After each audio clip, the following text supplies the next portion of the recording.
Hikayar Jarumi Buratai. Hikayar Jarumi Buratai. Kamar yadda aka yi bayani tun da farko a yayin gabatarwa, wanda littafi na hikaya ne, don haka wasu labarun na kirkira ne da almara domin su dace da yanayi da halayen muzakkaranci da jaruntakar janar Tukur Yusuf Buratai CFR. Amma dukkan bayanan da suka danganci al'ummar kabilar Babur wato Bura, da labarun garin Buratai, da labarun rayuwar neman ilimin janar Buratai, dukkansu na gaskiya ne ba kirkira ba. Masu nazari da kafa hujja domin tarihi da ilmantarwa sai su kiyaye da wannan sharadi.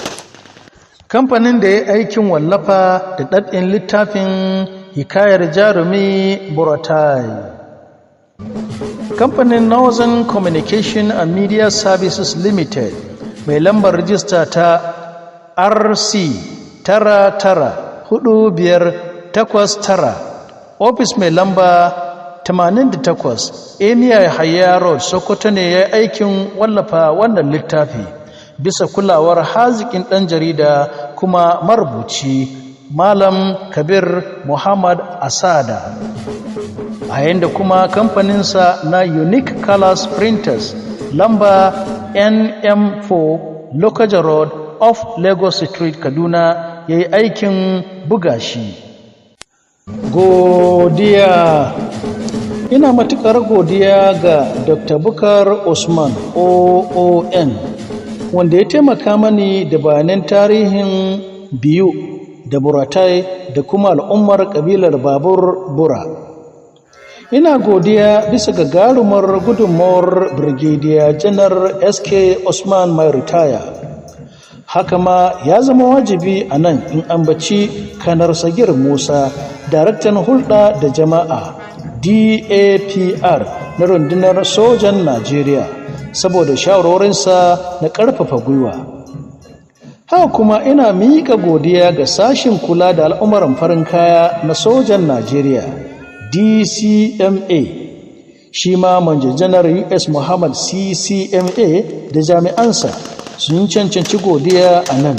Babu shakka shawarwarinsu da tallafinsu sun ƙarfafa gwiwa wajen tabbatuwar wannan aiki na littafin Hikayar Jarumi Buratai. Ina miƙa babbar godiya ga ma'aikatan mujallar Northwest Star waɗanda suka bibi littafin nan suka yi gyare-gyare tun yana a matsayin daftare. Babban amini na Abdulrashid Ajana shi ne ya ɗauki nauyin samar da littafin nan. Ina godiya. Ya kasance babban bango abin jingina a gare ni a kowane lokaci kuma har abada. Godiya ta musamman ga Philip Agbesi, mawallafin jaridar The Nigerian, da abokan hulɗarsa a Najeriya da ƙasashen Turai saboda sharhin da suka gabatar ga littafin nan fiye da sau ɗaya. Ha kuma ina godiya ga Janar Lucky Irabo, wanda ya tallafa mani da wasu bayanai da suka danganci rayuwar ɗalibai wato cadet a kwalejin manyan sojoji ta NDA, musamman ma labarin jituwarsa da shugaban rundunar sojan Najeriya CSM Buratai a lokacin da yake ɗalibta a can. Ha kuma akwai buƙatar in jaddada cewa a nan duk wani kuskure da na kasu da ya bayyana a littafin nan alhakina ne, ya rataya auyana. Da ƙarshe zan miƙa godiyata ga ɗalibai da sojojin da su ƙarfafa mani gwiwa wajen samar da wannan littafi. Sun tallafa mani da labarai iri-iri da suka ba ni karsashin rubuta wannan littafin.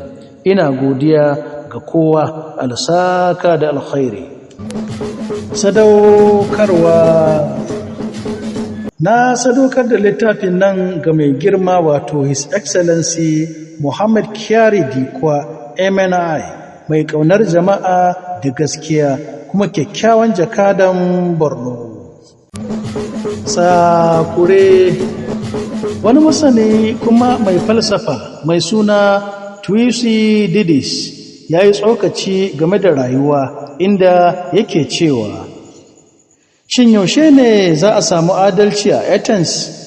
Za a samu adalci a Athens a lokacin da masu hannu da ƙumbar susa ke nuna damuwa da kulawa ga fakirai, in ji Thucydides. Masu kallo da saurare, a nan za mu ɗiga aya a karatun wannan mashahurin littafi na hikayar jarumi Buratai, sai kuma Allah ya kai mu lokaci na gaba. A ci gaba da biyo.